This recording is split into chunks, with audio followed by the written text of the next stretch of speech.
que aumentou o risco de o conflito com a Rússia se espalhar pelo continente. Na reunião convocada de última hora, o presidente francês recebeu os líderes de Alemanha, Reino Unido, Itália, Espanha, Polônia, Holanda e Dinamarca. Apesar dos sorrisos, é momento sensível. A Europa está na parede. De um lado, uma Rússia em guerra e que tomou gosto em falar alto com os vizinhos. Do outro, os Estados Unidos sob nova direção, com uma postura que vem colocando a longa amizade transatlântica com os europeus em turbulência. Donald Trump e Vladimir Putin estão muito mais próximos do que a Europa gostaria. Na última semana, o presidente americano telefonou diretamente para Putin para falar do fim da guerra na Ucrânia sem consultar os ucranianos nem os aliados europeus. 1h30 de telefonema. Depois, o enviado especial dos Estados Unidos para a Ucrânia disse que a Europa seria consultada, mas não participaria das negociações de paz. Os líderes do continente se sentiram excluídos, desprestigiados. Logo eles, que considerando todo o apoio à Ucrânia, militar e humanitário, já ajudaram mais que os Estados Unidos. A Europa até agora passou para os ucranianos o equivalente a 137 bilhões de dólares. Os Estados Unidos, 118 bilhões. Os europeus ligaram um alerta e se reuniram hoje. Os europeus temem que americanos e russos negociem um acordo de paz que force a Ucrânia a ceder território e que deixe o país sem garantias de segurança. Sem nada que impeça Vladimir Putin de recomeçar a guerra quando tiver uma chance. Antes da reunião de hoje, o primeiro-ministro do Reino Unido declarou que está disposto a enviar tropas britânicas para manter a paz na Ucrânia quando o conflito acabar.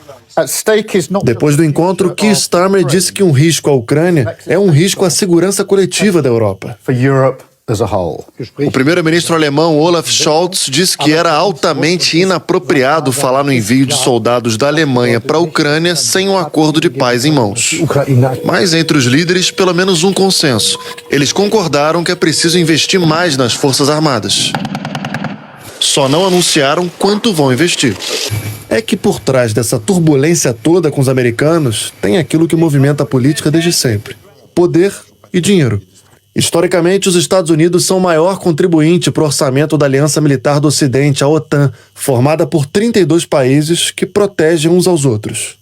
Ano passado, a participação americana nos gastos totais da OTAN foi de 63%. Caiu em relação aos 72% de 10 anos atrás. Mas ainda é um gasto colossal, 755 bilhões de dólares. O PIB americano é mais ou menos igual ao PIB de todos os outros países da OTAN somados. Então, numa conta simples, os Estados Unidos deveriam arcar com metade dos gastos, muito menos dos 63% que pagam hoje. O risco agora, e é isso que faz a Europa se ajeitar na cadeira, é de os Estados Unidos reduzirem drasticamente, no curtíssimo prazo, a ajuda militar à OTAN. Isso deixaria a Europa mais vulnerável no momento de guerra. Se a participação dos Estados Unidos na OTAN diminuir, não tem jeito. A Europa vai precisar gastar mais com defesa, muito mais. Faz uns 10 anos que os países europeus da OTAN se comprometeram a gastar com políticas de defesa 2% do PIB, o Produto Interno Bruto. A situação é a seguinte: esse gráfico mostra em vermelho o que os países gastavam naquela época, em azul o que estão gastando hoje. Já aumentaram consideravelmente os gastos militares à Polônia, que faz fronteira com a Ucrânia, e à Estônia, que faz fronteira com a Rússia. Lituânia, Reino Unido, França, Alemanha e a Holanda fizeram o básico, alcançaram os 2%. Outros países, como a Espanha e a Itália, nem o básico fizeram. Os especialistas vêm falando que com a nova postura dos Estados Unidos, a Europa precisa mudar o senso de urgência agora. E esse orçamento... O professor de Relações Internacionais da Universidade Federal Fluminense, Vitélio Brustolin, explica que a situação traz à tona memórias da Segunda Guerra Mundial, que destruiu o continente.